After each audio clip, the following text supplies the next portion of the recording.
Hey there, everybody. Welcome to our review of the Blacklist Season 10, Episode 11. The Man with the Hat. We are the people with no hats here to Nope. discuss this video. And, good news, everybody. We are not more mute than a mime at mass, All or right. we're more fired up than a barbecue grill. I feel like they're just starting to lean more and more into these like Panabaker lines. They're doing it just for me so I can do this stupid impression on these videos. I love it. I mean, it's always great to have Panabaker back, and it was a big episode for her. This is a big episode for Panabaker. I think in general, this is a very fascinating episode where there's a part of me that's like, this is kind of a letdown, but I think at the same time, it's sort of the problem. To quote Taylor Swift, the problem is me because Oh my God. What's happening I in this video? feel I feel like I went into this this episode thinking that this was going to be like some huge game changing thing, and the show never promoted that. It's just like I deluded myself into thinking it. Listen, you're going to call it The Man in the Hat, and it's not going to be a big Reddington episode where we're going to get all kinds of backstory mythology. I mean, like, I think a lot of us were driving around in that boat Yeah. until it turned into a clown car with one wheel, and now we're all like, wah, wah, wah, wah. Uh, Listen, this was a mixed bag. There was some stuff in it that I really loved. yeah. I loved just the whole journey that Reddington was on to get this catalog for Agnes. Yeah. It was so sweet. And then, we had the stuff with Sia, which made me really frustrated. And we're going to get into all that. So, everybody, make sure you have your herd hats on Yeah. already, Yeah. because that is going to be the first thing that we are going to be getting into with this video. Okay, so before we go any further here, last week Jess and I launched an official Patreon. We have a link to that in the description below. And if you guys join that, you can have access to not just one, but two new exclusive Blacklist videos that are over there. One of them is about who is number 2 on the Blacklist. The other brand new video is all about Reddington, Agnes, the great mystery of Reddington's identity. Like, that is something we all want to know. We all love Agnes and Reddington. It's a very fun discussion, and we have a number of cool tiers over there, including also you can have access to exclusive polls. You can have your name featured at the end of these videos. You can also be followed by our official Twitter and Instagram pages. And of course, like we said, exclusive videos on the Blacklist, Succession, Yellow Jacket, Survivor, all the good stuff we're covering here at the channel. Yeah, you don't want to miss out. We're going to continue to be putting out, of course, Blacklist content here with our reviews and our previews. Those aren't going anywhere. Yeah. But there's a lot of fun theory discussions going on over on our Patreon. Thank you to everyone who's already joined and enjoying those videos over there and being part of the discussion over there with the 2 new Blacklist videos that we have up over there. Okay, so let's just talk about this Sia conversation because I know our hard hats are already on for this. All right, here we go. Okay, all right. So Sia now has access to be able to look through the files and find out how her mother passed away. And Yeah. it was never really like a big mystery or anything like that. So I was kind of like, okay, how is the show going to turn this into something? Because she was just kind of wrong place, wrong time doing her job. There's no real mystery behind it. I was like, is the show actually going to put a mystery on this death? I really hope not, because we all watched it happen, right? Yeah. So, and they didn't. I was like, okay. Whew. Yeah.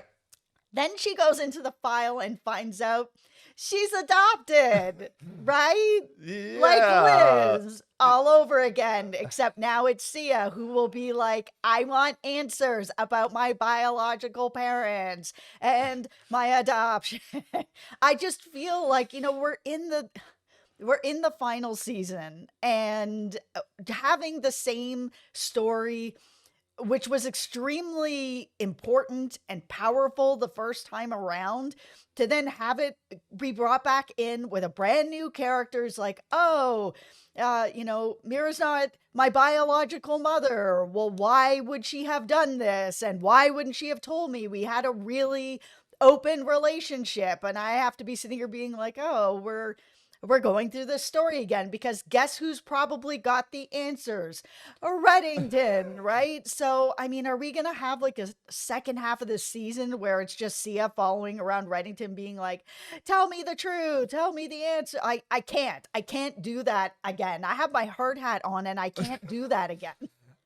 I think the reality of this situation is that they needed to give Sia a good storyline, and I think we're all for that. If you're gonna have a series regular, you have to give them something to do, and like you mentioned, there's no mystery around how Mira died, so you can't go that direction. But I'm just sort of sitting here now and being kind of like, really, this is what we decided to do because it is a repeat of what we've had before. I don't mean this to be mean to Sia or Anya Banerjee, who I think is doing a good job as a Oh, character. yeah, she And is. it's just like I have a hard time caring, and it's just that we're not invested in this person. We barely had the time to be invested in Mira, and I Yes. think the only real major breadcrumb we have is there was this line earlier this season about how Reddington obviously did a ton of research into everybody before they came on board the task force. And Hmm. so I don't think it is a stretch, as you've sort of lined out, that he is going to be the person who has this information that Sia is going to need. I think the question is how's she going to be able to sort of piece all these different things together, and then how are you going to tell a compelling enough story when it comes to Sia's biological mother that is going to merit the amount of time that we're going to be spending on it? Because if this is not connected to Reddington's end goal, his identity, like the blacklist itself, it really does just sort of feel like, okay, so we're going on our own sort of magical mystery tour looking for some peanut chews that actually does not have a connection to the story, unlike what we actually had in The Man in the Hat. And I'm just like, okay. Yeah, this is the problem with the story is that either road that they go down with this adoption, I'm going to be irritated by it. So either it's going to be it has nothing to do with Reddington and Yeah. it's just Sia going on her own path to find out who her biological parents are. I'm not invested enough in Sia for this story. We haven't known her long enough. It's too big of a story for the last season. I would have rathered her get into the file, find out what happened to her mom, find out there's no mystery behind it, and kind of be like, whew, and then give Wrestler a story. It is the final season. He's been here since the beginning. Can we just not have something that's a little deeper for him? The second path that it could go on is that it's another adoption story that is connected to Reddington in some sort of way that Mira had to actually hide that, her daughter was adopted, which is, why? It feels like all I see this is on TV that people are hiding that their children are adopted. I'm not saying it doesn't happen in real life. So, all you citizen detectives in the comments being like, it happens in real life. Yes, I'm sure that it Yeah. does. But it happens all the time on TV. It's crazy the amount of parents that won't tell their children they're adopted. What if Reddington is Sia's father, and All this show right. is just just send Reddington to Maury already? Like this, I'm fine if we don't spend a lot of attention in upcoming episodes on this, but I'm sure we will. Maybe it will pay off in a way that surprises me on some level. But like, okay, let's get into the good of this episode, because the thing about, I think, The Man in the Hat is we go in this really long tour with this deli slash convenience store and Reddington's escape, and we go ultimately it all just sort of circles back around to, oh, he really just wanted to give Agnes this catalog from a museum. And the final couple minutes of this episode, like, regardless of whatever you think about how many answers we got or was there enough Reddington or anything else, like, I found the end of this episode really moving and I think really well written. Spader's narration was just perfect on it, and it really, I think, reminds us all that he doesn't really care that much about a lot of things these days, Reddington. He is, as Cooper put it, a little bit of a free spirit now, but he cares so much about Agnes that he is willing to go all the way down to Philadelphia, like, get this catalog, bring it back to her, and in the midst of this, deal with this just like really terrible, frustrating situation at the deli and still find a way to give this to her before showing up at Panabaker's in the dead of night.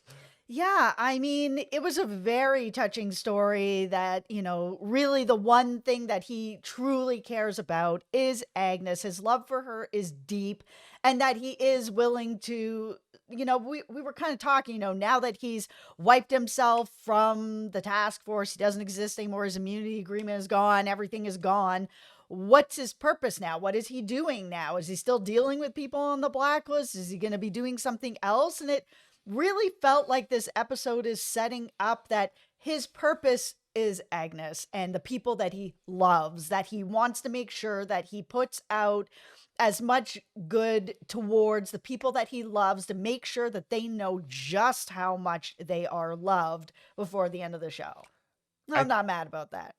I think it's important. And I think there's a lot of people right now that are going to be like, okay, this episode didn't really mean that much in the long term. But I'll disagree on that a little bit because I think we are really setting up here a couple of different things. I think one of the biggest ones is obviously this notion that Reddington is dying and he is sort of in this process of making sure he spends time with the people he loves beforehand. I know the show has not addressed the sickness that he magically got healed from at some point between season 8 and season 9, but that's still out there. To me, that's something that could come back. And I don't think Reddington would burden a lot of other people by talking to them about it. At this point, I think if it's a situation where he's just kind of terminal, I think he's going to keep that to himself and sort of just go through all these different moments in his life, the things that matter. He has been all over the world. He has had countless adventures and stories that we can never fully recount here, that I think there's something sort of beautiful that at this point, the only thing he really wants is to have a relationship with this person who may very well be his granddaughter or whatever else you want to interpret based on who the real Reddington is. Like, I think that is a very big part of his driving motivation at this point. Yeah, I mean, and that ties into what was going on with Panabaker as well, where it was like, I was really surprised that she didn't know or follow up on what happened with the second post office. It's like, how much later is this? Is this like a couple days? Is this a week? And she's only coming around now to be like, hey, Harold, so what happened with that second post office? I was just like, what? Like, I know that you're, moving into other things or whatever, but it was such an elaborate setup and you knew about it that wasn't one of your first calls. You just let like a week go by and you're like, hey, so what happened with that? It was just like, what? So by the time we got to the end of this episode where she comes home and Reddington's there and she's like, yeah, I've already called it in. Listen, I don't care. Whatever happens to me, happens to me. You've got that tape recording of me. Send it out. I don't care anymore. There's not really much I can do anymore. Let's go. It was sort of tied back into what you were saying, that he's kind of just trying to make amends with the people who gave him opportunities, people that he cares about, and he hands over that recording to her and is like, no, I'm not here to do that. Here you go. You do what you need to do and, you're free. It's freedom now. You make a choice. That it shows how much he does care about what Panabaker has done for him, because this has been a huge opportunity for him. Yeah, I think she understands that enough at the end of this episode to, cancel her appointment with the Attorney General, which is good. Panabaker, you've got a lot going on. Clearly, if you're taking a full week to get information, all of this, you are busier than a bee in a field of flowers at this point, trying to just figure, listen, they all work in my head. No, that would work. See, okay. This is the other thing that I'm sort of speculating about in my head with a lot of this story. And I think Reddington knows that there's another threat out there. And I don't know if he's willing to express exactly what that threat is. After this episode, I'm kind of jumping ship on the fake Reddington theories a little bit, just because we already had a lot of fake outs in this episode, and it's sort of like the Sia thing. Like, how many times are you guys gonna do the same exact story? Exactly. That's why I am not out on it. Oh, It is absolutely, I feel after seeing the Sia story where it's like, oh, we have another young woman who's adopted and it's connected to Reddington. Maybe, possibly, he's going to have answers. It's the same story. And we've seen the fake out story a whole bunch of times on this show. And I think with how many times stories have been recycled on this show and now the adoption story is getting recycled, I still stand on the hill, and I may take a big, L on this, or I might be high-fiving myself on this. I just think that Reddington we saw at the beginning of this season that was, didn't know who Aram was, is going to come back around. I think that he is out there, and I think he's not Reddington.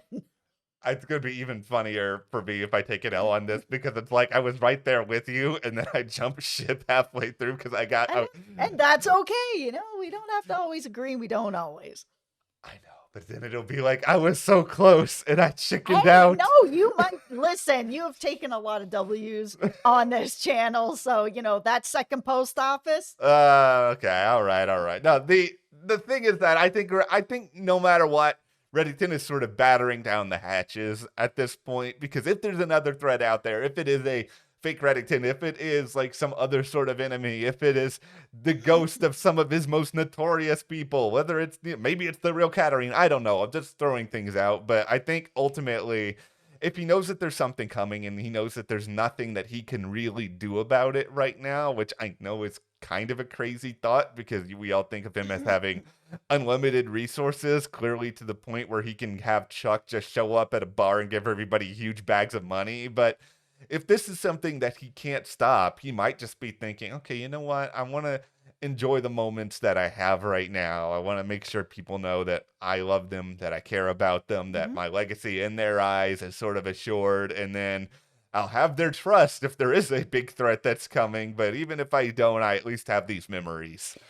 We still stand on whoever is number 2 on the Blacklist is probably going to be what the big threat is. Again, over on our Patreon, we have a video on who we each think number 2 is and how they're going to be brought into the second half of the season. So make sure you hit that link below so that you can join in on that conversation. Check that video out.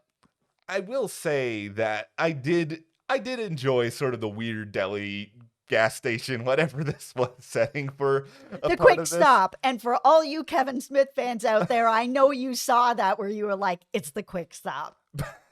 See, I'm not enough of a Kevin Smith fan. The thing I was the most curious about, admittedly, was like these peanut chews that they kept showing. I was like, are these a real thing? Because I kind of sure they are. Yeah, apparently they are a real thing. They're like a huge deal in Philadelphia. They have like all these connections, all these like sports teams or whatever. I kind of wonder if like somebody on like the writing staff is just like a huge fan of these and they were just like, let's throw these in. These people are making so much money today with these peanut chews. No, I mean, everything that happened at the quick stop was really, fun. The way that they told the story, retold the story, Reddington hiding out, where I was kind of like, where they're like, oh, and he went out the back door and went to the bus, and Dembe and Wrestler are like, oh, okay. I was just like, okay, Wrestler might have been like, oh, okay.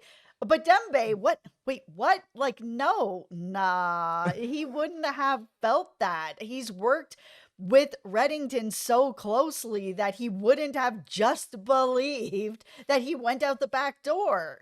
He knows him too intimately to know that that would have been some sort of a setup. I was disappointed that there wasn't more Dembe digging into that to be like, this seems too easy. Why don't we do a sweep of the store? Because I think we all knew he was still in the store. Not a good episode for the task force. If we were like going through winners and losers here, I think the big losers are Wrestler, Dembe, Sia, Cooper. You're okay. I'll let you go. Panabaker, big winner of this episode. Herbie, I think you're a big winner for this episode. I don't know why, but it's just like you didn't do anything that annoyed me. It seemed like you were fairly competent, so I guess congratulations. I like Herbie. I like Herbie all right too. I kind of feel like I want to know something more about him other than like the same 3 things they hit every time, which is Every time. baby, foosball, And his missing wife. yeah, it's just like there's apparently nothing else, Derby, other than these 3 things. Yeah, it would be nice to have a little bit more on him, and if not, then just leave it as it is and just have him come in and do his job and give that screen time to other people. All right, so we are now at the halfway point of this season, this final season. We got to believe that we're going to be accelerating towards something, but Yep. what is that something? This is where we want to know from you guys in the comments. Give us your theories, your thoughts on the man in the hat. We really appreciate it. You would make me happier than a guy at a hot dog eating contest at the 4th of July. See, I really like hot dogs, so this is why I know you do. this is why I can say this. I don't know if I'd like 200 of them like Joey Chestnut, but I don't know. Once again, don't really think these things through before I say them. But all right, thank you guys so much. We'll see you here next time.